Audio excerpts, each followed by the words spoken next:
So in the first video we dove into Resident Evil 0, and in this video we'll be checking out Resident Evil 1996. Let's go.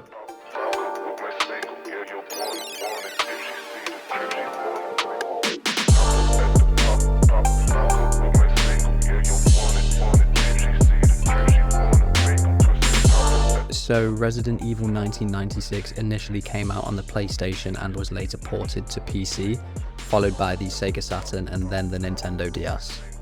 If you haven't seen my previous video, I have never fully played any Resident Evil until this series, and I will be trying to complete them in chronological order.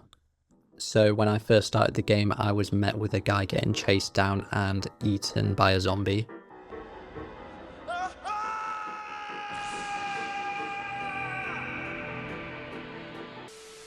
Oh, so these are the two characters, Jill and Chris. So at the time I didn't realise that doing a run on Chris on this game is actually way harder than doing a run on Jill. Because later on you'll see you get a grenade launcher on Jill, you also get 2 extra inventory slots. And for some reason in this game, Jill has the ability to make infinite amounts of saves, it seems, because when I was on Chris I had to separately look for the ink ribbons as you usually do. So at first I was just getting used to the new controls. They were completely different to the previous game's controls. Obviously that would be the case because the games are so far apart in terms of the years. I'm gonna have to... Okay, how do we fight? We don't even have anything. We still don't have any bullets though.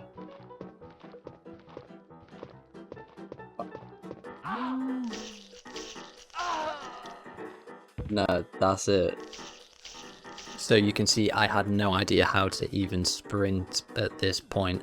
And this game's movement works a bit differently, where if you go backwards, your character won't automatically turn around and face backwards, or if your camera angle changes, the character won't continue going forward. On this game you have to manually change it. X plus C? No, X plus C, that really does make it hard. So after learning the controls, I then started to memorize the map, and then for some reason I decided to reset the run. I think it's because I was on low health. I didn't want to risk it, but by this point I still hadn't found any ink ribbons.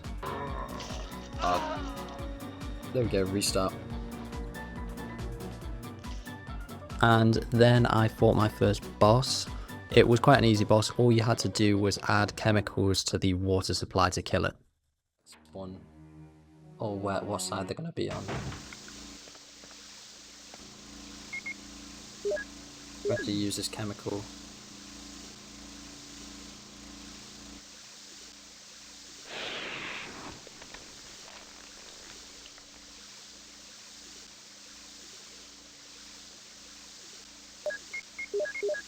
No.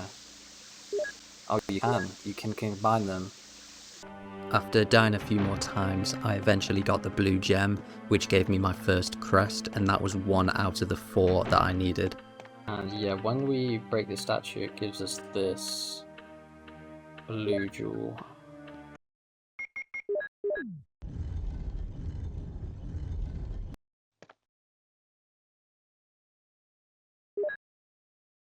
To save as much ammo as possible, I would only hit the zombies 4 times. That would down them, so then I can run past them.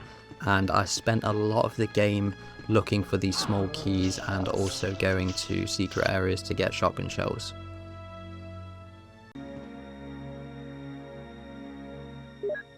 Take the shells. The next problem I came across was the sheer amount of zombies spawning. And the problem is that I didn't want to kill them all because it would waste too much ammo. And you'll see later on in the game, even if you do end up killing them all, they all get replaced. So the mansion gets reset basically, and all of the zombies get replaced with lizards, which are a lot harder. So there's really no point of wasting your ammo. I think even if we kill them, they spawn back. There's a lot more zombies in this game. We'll go in here, take an ink ribbon. Do we have the ink ribbon with us? I then finally got my hands on a good weapon for the first time. Look at the shotgun here. Shotguns take up 1 space in this game instead of 2, which is better. But no, this shotgun that we picked up.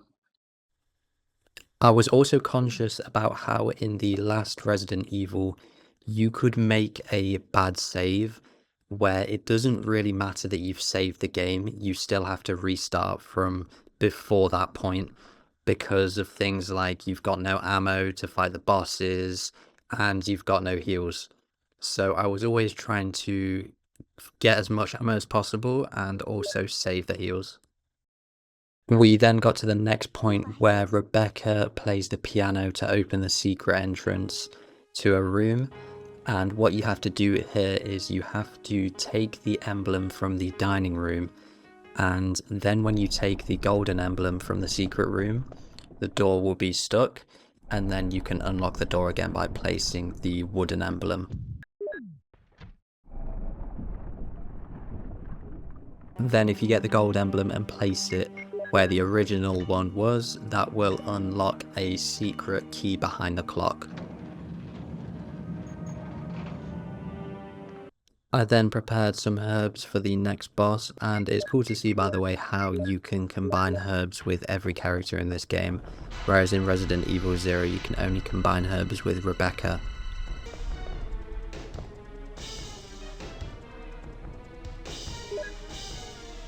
You don't even have to kill this boss, all you need to take is the crest, and then you can leave the room to progress. If you get poisoned by it, it works out okay because you'll get taken to a room and fully healed, but to skip and save time, what the speedrunners do is they try avoid getting poisoned because then you can skip that whole move to the other room. Yeah, what happened? You were bitten by a poisonous snake. Are you okay? I actually love these cutscenes. It's so, like, I don't know, polite. I then finished off running around and collecting all of the crests. The mini games weren't too hard. The one with the paintings was pretty self-explanatory. They could have made that a bit harder. And the one before that was with 2 Centurion statues. You just had to block the drains. That gives us the Star Crest. And after using all of the crests on the door, we eventually found our way underground to a new part of the map. We moved the boxes, and then after that we had to pull a lever to put the water levels back.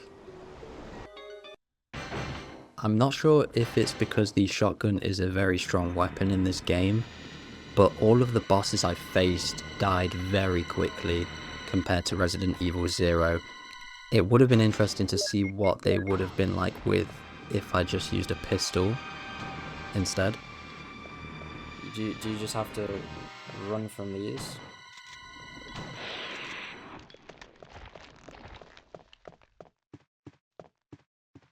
Okay, that's it.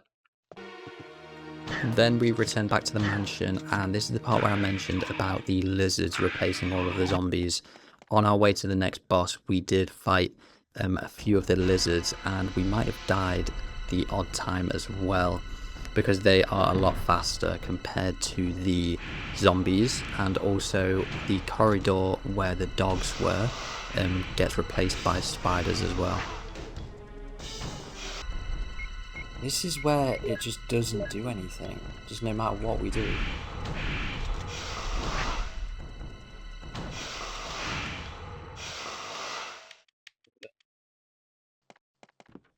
What's interesting to note about this game is you can have totally different endings where some of the characters die or some of the characters get saved.